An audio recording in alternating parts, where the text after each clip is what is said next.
Namaskar, my dear friends. I am back again.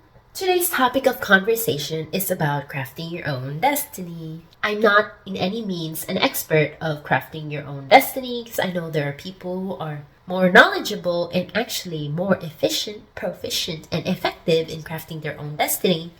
However, I think I have found the secret into actually making your destiny the way you want it to be. First step is to actually know what the hell you want. Yes, what the hell do you want? What the hell do you want?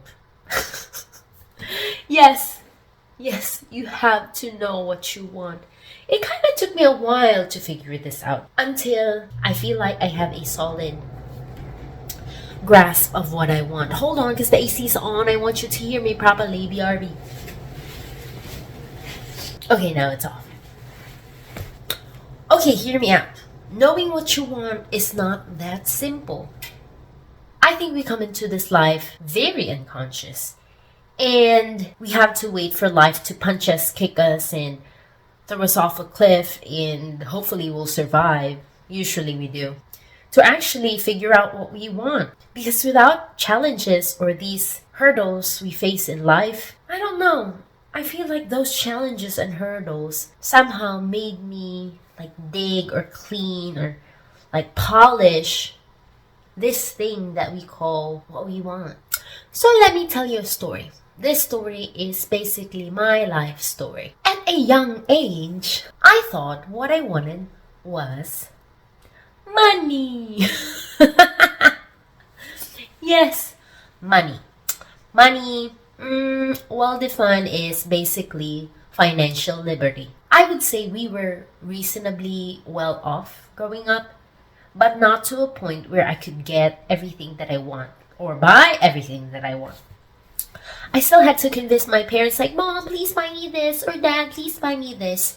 And probably 90% of the time they would say no. So I know I kind of need to have money to acquire the things that I want. I don't think I probably really need them, but want. I was a teenager. The wants in my life during that time was basically a life and death situation in the social structure that is called high school. And the way that I knew how to somehow get what I want is to save money so I wouldn't spend my allowance, my food allowance. I would save it up to get what I want, but then when I had the money to get what I want, I would just save it more for the future. For the future that I don't really know what I want. But it came to a point where slowly I realized if I just focus on something, work towards it, the day will just come that it will really happen. First, there was this very expensive flip-flops. I don't know why the hell it was so expensive. Called Havaianas. When I was in college, all the students were wearing this, and I don't understand why they were wearing this. Well, I kind of did understand. It was more of a social status. But my allowance was not enough to actually purchase this flip-flops. So I'm the poor kid in school who can't afford this flip-flops. But when I graduated college and I was earning my money, a decent amount of money, I then bought 3 pairs. I only had 2 legs. I could only wear 1 pair, but I had to buy 3 pairs just to tell myself that, hey, you've made it in this world. You can buy 3 flip-flops. And as we progress in life, our wants also somehow become bigger and bigger. I didn't just want flip-flops this time. This time, I wanted a car. A reliable car, at least. Because I bought myself a 1995, I think it's actually 1992, a 1992 Honda Civic Beater Red. The vehicle actually served me well. But probably once or twice a week, it would die on me in the middle of the road. So I'm I want a reliable car. So I worked my butt off for not too long actually, and I was able to afford a brand new car. Still a Honda Civic. But okay, so that was number 2. First, flip-flops, then a reliable car. The third one was, how wants tend to evolve and become bigger and bigger? My next on the list is traveling. Travel not to experience, like, ooh, wow, culture. Travel for the pictures, traveling for the gram. And I didn't realize, I just worked hard and money came in and I was able to actually travel. I was able to travel Europe and took a bunch of pictures. And this was actually a big deal because at that time, friends in high school and college, not a lot of them have reached that milestone of being able to travel in Europe. I was just so lucky because I was already situated in Europe that time because of my job. So traveling in Europe was just, an extra perk. So 1, 2, 3. Now the fourth one, a bigger want was to actually buy a house. So I bought a house. And yeah, I did my nesting, decorating.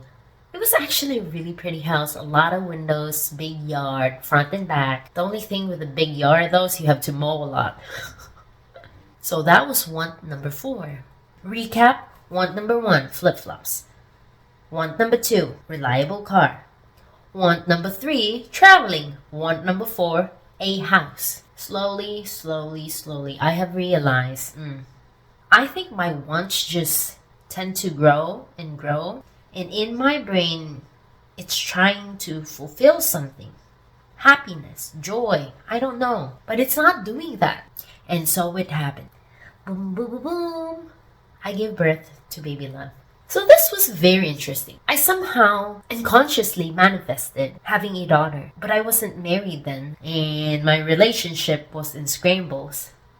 So it wasn't the ideal time to have a daughter, maybe because my brain wasn't really screwed well that time, so something was loose, and things just happened.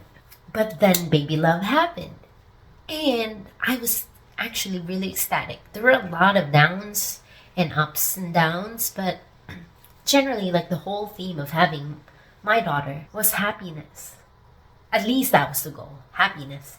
Probably almost 2 months of when she was born, I was like rocking her on my rocking chair. That's when I realized no matter what I do, from flip-flops to a daughter, I really didn't know how to make myself happy. But I wanted to know. I wanted to know. It hurt me so much. I know I'd go insane if I didn't know because I wanted it so bad. And just like that, Sadhguru found me. And when Sadhguru found me, things changed. A lot of things have changed. Okay, I phrase it in a way where he found me because I have been searching online everywhere, books everywhere of a path, but something aligned, a bigger power put himself in front of me so I could walk this road and actually see him. I think that's Sadhguru's grace, where he just stepped in front of my way and I looked up and I recognized, yes, this is it. He's my guru. And hey!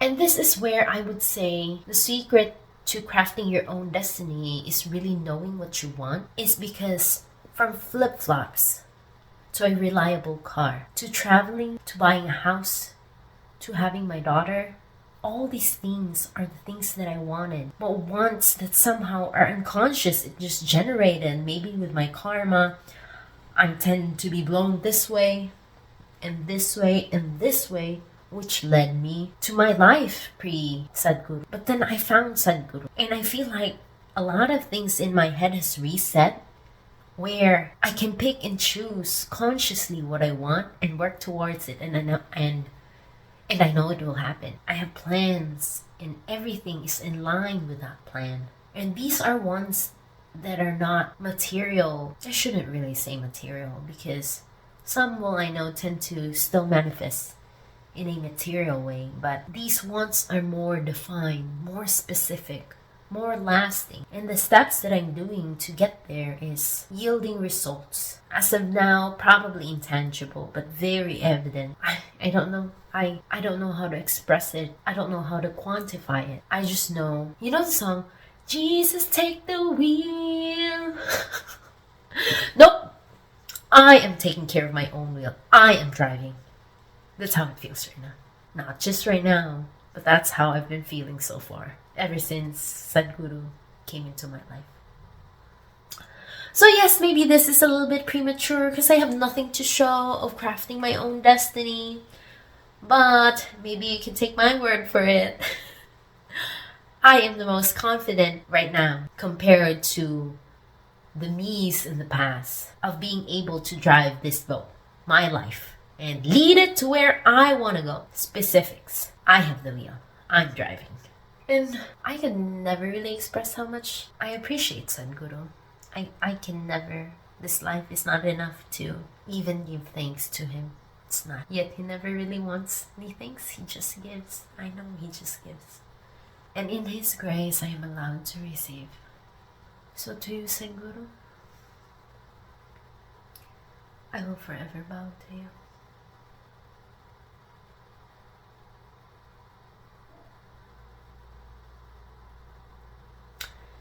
And to everyone else, namaskara. Until next time, okay? Bye. Guru Govind do khade kaake lagu paay balihari Guru apni जिनको